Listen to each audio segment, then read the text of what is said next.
ಮಧ್ಯಪ್ರಾಚ್ಯದಲ್ಲಿ ನಡೀತಾ ಇರುವಂತಹ ಯುದ್ಧದಿಂದಾಗಿ ಹೋಟೆಲ್ ಉದ್ಯಮ ಈಗಾಗಲೇ ಸಂಪೂರ್ಣವಾಗಿ ತತ್ತರಿಸಿ ಹೋಗಿದೆ. ಇದ್ರ ಜೊತೆಗೇನೆ ಕೈಗಾರಿಕಾ ವಲಯಕ್ಕೂ ಕೂಡ ಸಾಕಷ್ಟು ಅಭಾವ ಆಗಿರುವಂಥದ್ದು. ಕೈಗಾರಿಕಾ ವಲಯನೂ ಕೂಡ ಅಲ್ಲೋಲ ಕಲ್ಲೋಲ ಆಗಿದೆ. ಇದ್ರ ಬೆನ್ನಲ್ಲೇ ಬೇಕ್ರಿ ಮತ್ತು ಕಾಂಟಿಮೆಂಟ್ಸ್ಗೂ ಕೂಡ ಈ ಒಂದು ಮಧ್ಯಪ್ರಾಚ್ಯದಲ್ಲಿ ನಡೀತಾ ಇರುವಂತಹ ಯುದ್ಧದಿಂದಾಗಿ ಕಮರ್ಷಿಯಲ್ ಸಿಲಿಂಡರ್ ಸಿಗ್ತಾ ಇಲ್ವಲ್ಲ, ಅದ್ರ ಎಫೆಕ್ಟ್ ತಟ್ಟುತ್ತೆ ಅನ್ನುವಂಥ ಒಂದು ಆತಂಕ ಜನಸಾಮಾನ್ಯರಲ್ಲಿ ಮೂಡ್ತಾ ಇದೆ. ಸೊ ನಮ್ಮ ಜೊತೆಗೆ ಬೇಕ್ರಿ ಮತ್ತು ಕಾಂಟಿಮೆಂಟ್ಸ್ ಅಸೋಸಿಯೇಷನ್ನ ರಾಜ್ಯಾಧ್ಯಕ್ಷರಾಗಿರುವಂತಹ ಪ್ರತಾಪ್ ಶೆಟ್ಟಿ ಇದ್ದಾರೆ. ಅವ್ರನ್ನ ಮಾತಾಡ್ಸೋಣ. ಸರ್, ಈಗ ಹೋಟೆಲ್ಗಳಲ್ಲಿ ಈಗ ಆಲ್ರೆಡಿ ಅದ್ರ ಬಿಸಿ ತಟ್ಟಿದೆ. ಬೇಕ್ರಿ ಮತ್ತು ಕಾಂಡಿಮೆಂಟ್ಸ್ಗೆ ಯಾವ ರೀತಿಯಾದಂಥ ಒಂದು ಎಫೆಕ್ಟ್ ಆಗಿದೆ ಅಂತ ಸರ್? ಇರಾನ್ ಮತ್ತು ಯುದ್ಧದ ಪರಿಣಾಮ ಭಾರತ ದೇಶದಲ್ಲಿ ತುಂಬ ಎಫೆಕ್ಟ್ ಆಗಿದೆ. ಅದರಲ್ಲೂ ಕೂಡ ಕರ್ನಾಟಕದಲ್ಲಿ ಅತಿ ಹೆಚ್ಚಾಗಿ ತೊಂದರೆ ಉಂಟಾಗಿದೆ. ಹೋಟೆಲ್ ಉದ್ಯಮ ಇವತ್ತು 100ಕ್ಕೆ 50% ಕುಗ್ಗಿ ಹೋಗಿದೆ. ಇವತ್ತು ರೇಟ್ಗಳ ಗಗನಕ್ಕೇರಿದೆ. ಹಾಗೆ ಗ್ಯಾಸ್ ಸಿಲಿಂಡರ್ ಬೆಲೆ 5,000 to 6,000 ರೂಪಾಯಿ ಬ್ಲ್ಯಾಕಲ್ಲಿ ಕೊಡುವಂಥ ಕೆಲಸ ಆಗ್ತಾಯಿದೆ. ಮೊನ್ನೆನೂ ಕೂಡ ಹಲವಾರು ಮೀಡಿಯಾದಲ್ಲಿ ಪ್ರಸ್ತಾಪನೆ ಮಾಡಿದ್ದೇನೆ. ಗ್ಯಾಸ್ ಸಿಲಿಂಡ್ರು ಬ್ಲ್ಯಾಕಲ್ಲಿ 5,000 6,000 ಕೊಡುವಂಥ ಕೆಲಸ ಮಾಡ್ತಾರೆ. ಸರ್ಕಾರ ಇದನ್ನು ಗಮನ ಸೆಳೆಯಬೇಕಂತ.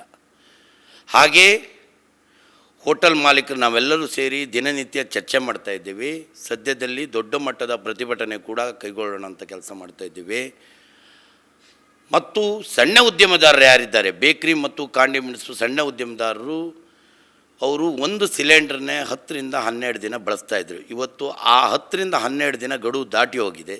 ಇವತ್ತು ಅವ್ರಿಗೆ ಸಿಲಿಂಡ್ರ್ ಸಿಗ್ತಾಯಿಲ್ಲ. ಬ್ಲ್ಯಾಕಲ್ಲಿ ತಗೊಳ್ಳುವಂಥ ಪರಿಸ್ಥಿತಿ ಇಲ್ಲ. ಇವತ್ತು ಕಾಂಡಿಮೆಂಟ್ಸಲ್ಲಿ 10 ರೂಪಾಯಿ 12 ರೂಪಾಯಿ ಟೀ ಇರುವಂಥದ್ದು.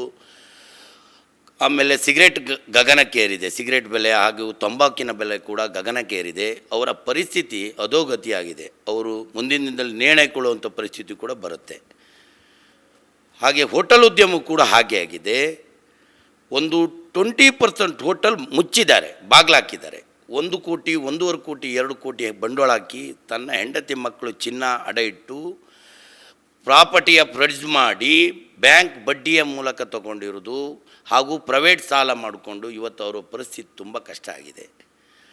ಮಾಲೀಕರು ಸಂಕಷ್ಟದಲ್ಲಿ ಈಡಾಗಿದ್ದಾರೆ. ಸರ್ಕಾರ ಇದನ್ನು ಗಮನ ಸೆಳೆದು ತಕ್ಷಣ ಏನಾದರೂ ಒಂದು ಪರಿಹಾರಕ್ಕೆ ಬರುವಂಥ ಕೆಲಸ ಆಗಬೇಕು. ಸರ್, ಈಗ ಬೇಕ್ರಿ ಮತ್ತು ಕಾಂಡಿಮೆಂಟ್ಸ್ಗೆ ನೀವೇ ಹೇಳಿದ್ರಿ 10ರಿಂದ 12 ದಿವಸಕ್ಕೆ ಒಂದು ಸಿಲಿಂಡ್ರು ಬರ್ತಾಯಿತ್ತು. ಈಗ ಆಲ್ರೆಡಿ ಯುದ್ಧ ಶುರುವಾಗಿ 22ನೇ ದಿವಸಕ್ಕೆ ಕಾಲಿಟ್ಟಿದೆ. ಬೆಂಗಳೂರಿನಲ್ಲಿ ಸಮಸ್ಯೆಯಾಗಿ, ಬೆಂಗಳೂರು ಅಂತಲ್ಲ ಇಡೀ ರಾಜ್ಯಾದ್ಯಂತ ಸಮಸ್ಯೆಯಾಗಿ ಆಲ್ಮೋಸ್ಟ್ 12-13 ದಿನಕ್ಕೆ ತಟ್ಟಿದೆ. ಸೊ ಈಗ ಬೇಕ್ರಿ ಮತ್ತು ಕಾಂಡಿಮೆಂಟ್ಸ್ನಲ್ಲಿ ಕಾಫಿ ಟೀ ಕುಡಿಯುವಂಥವ್ರ ಸಂಖ್ಯೆ ಹೆಚ್ಚಿದೆ. ಸೊ ಅದೇನಾದ್ರು ರೇಟ್ ಜಾಸ್ತಿ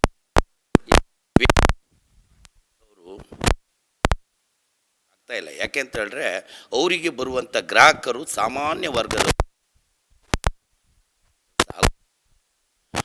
ಹಾಗೆ ಅವರು ಸಿಲಿಂಡರ್ ಕೂಡ ಬ್ಲ್ಯಾಕಲ್ಲಿ ತಗೊಳ್ಳುವಂಥ ಪರಿಸ್ಥಿತಿ ಅವರ ಹತ್ರ ಇಲ್ಲ. ದಯವಿಟ್ಟು ಸರ್ಕಾರ ಸಣ್ಣ ಕೊಡುವಂಥ ಕೆಲಸ ಮಾಡಿ ಅಂತ ಕೇಳ್ಕೊಳ್ತಾ ಇದ್ದೇನೆ. ಬೇಕ್ರಿ ಮತ್ತು ಕಾಂಡಿಮೆಂಟ್ಸ್ನ ಅಸೋಸಿಯೇಷನ್ನ ರಾಜ್ಯಾಧ್ಯಕ್ಷರು ಕೂಡ ಹೌದು. ಸೊ ಎರಡೂ ವಲಯದಲ್ಲಿ ಯಾವ ವಲಯ ಅತ್ಯಂತ ಹೆಚ್ಚು ಹೋಟೆಲ್ ವಿಪರೀತವಾಗಿ ಸಂಕಷ್ಟಕ್ಕೀಡಾಗಿದ್ದಾರೆ? ಬೇಕ್ರಿ ಅವರಿಗೆ ಪರಿಸ್ಥಿತಿ ಅಂದರೆ ಈಗ 15 ದಿನ ಒಂದು ಸಿಲಿಂಡರ್ ಬರ್ತಾಯಿದೆ ಒಂದೊಂದು ಬೇಕ್ರಿಯಲ್ಲಿ ಅಂತ ಹೇಳಿದ್ರೆ, ಈಗ ಇನ್ನೊಂದು ಸಿಲಿಂಡ್ರ್ ಬ್ಲ್ಯಾಕಲ್ಲಿ ತಗೊಂಡಿದ್ದಾರೆ. ಇನ್ನೊಂದು ವಾರ ನೋಡ್ತಾರೆ, ಅವರು ಕೂಡ ಬೀದಿಗಿಳಿಯುವಂಥ ಪರಿಸ್ಥಿತಿ ಬಂದಿದೆ. ಜನಸಾಮಾನ್ಯರ ಪರಿಸ್ಥಿತಿ ಏನಾಗಿದೆ ಅಂದರೆ, ಹೊರ ರಾಜ್ಯದಲ್ಲಿ ಸಿಲಿಂಡರ್ ಸಿಗ್ತಾಯಿದೆ. ಕೇರಳದಲ್ಲಿ ಮತ್ತು ತಮಿಳುನಾಡಲ್ಲಿ ಏನು ಎಲೆಕ್ಷನ್ ಆಗ್ತಾಯಿದೆ ಅಂಥ ಕ್ಷೇತ್ರದಲ್ಲಿ ದಿನನಿತ್ಯ ಸಿಲಿಂಡರ್ ಸಿಗುವಂಥದ್ದಾಗ್ತದೆ. ನಮ್ಮ ರಾಜ್ಯಕ್ಕೂ ಮತ್ತು ಆಂಧ್ರ ಗೌರ್ಮೆಂಟಲ್ಲಿ ಸಿಲಿಂಡರ್ ಸಿಗ್ತಾಯಿಲ್ಲ. ಯಾಕೆ ಅನ್ನೋದು ಅದು ಯಕ್ಷ ಪ್ರಶ್ನೆ ಆಗಿದೆ. ದಯವಿಟ್ಟು ಸರ್ಕಾರ ಇದನ್ನು ಗಮನ ಸೆಳೆಬೇಕಂತ ಕೇಳ್ಕೊಳ್ತಾರೆ. ಈಗ ಸಮಸ್ಯೆ ಬಗೆಹರಿಲಿಲ್ಲ, ಸಿಲಿಂಡರ್ ಸಮರ್ಪಕವಾಗಿ ಸಿಗ್ತಾ ಇಲ್ಲ ಅನ್ನುವಂಥದ್ದು ಮುಂದುವರೆದ್ರೆ ವಾಟ್ ನೆಕ್ಸ್ಟ್ ಅಂತ ಹೋಟೆಲ್ ಉದ್ಯಮದವರು ಎಲ್ಲರೂ ಸಣ್ಣ ಉದ್ಯಮ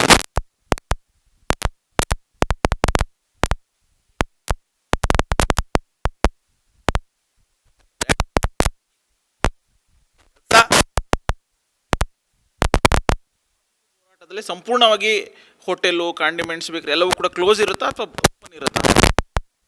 ಸದ್ಯ ಇಡೀ ರಾಜ್ಯದಲ್ಲಿ ಪ್ರತಿಯೊಂದು ಹೋಟ್ಲು ಮತ್ತು ಬೇಕ್ರಿ ಕಾಂಡಿಮೆಂಟ್ಸು ಸಣ್ಣ ಉದ್ಯಮದಾರರು ಪ್ರತಿಯೊಬ್ಬರು ಕೂಡ ಬಂದ್ ಮಾಡಿ ಹೋರಾಟವನ್ನು ಕೈಗೊಳ್ತೇವೆ. ಶೆಟ್ಟಿ ಹೇಳ್ತಾ ಇರುವಂತಹ ಮಾತು ಅಂದರೆ, ಈಗಾಗಲೇ ಸಾಕಷ್ಟು ನಾವು ತಾಳ್ಮೆಯಿಂದ ನೋಡಿ ಯಾವ ರೀತಿಯಾಗಿ ನಡೆಯನ್ನು ಮಾಡುತ್ತೆ, ಜೊತೆಗೆ ನಮ್ಮ ಬೇಡಿಕೆಗೆ ಯಾವ ರೀತಿಯಾಗಿ ಸ್ಪಂದಿಸುತ್ತೆ ಅನ್ನುವಂತಹದ್ದನ್ನ ತಾಳ್ಮೆಯಿಂದ ಕಾದಿದ್ದೀವಿ.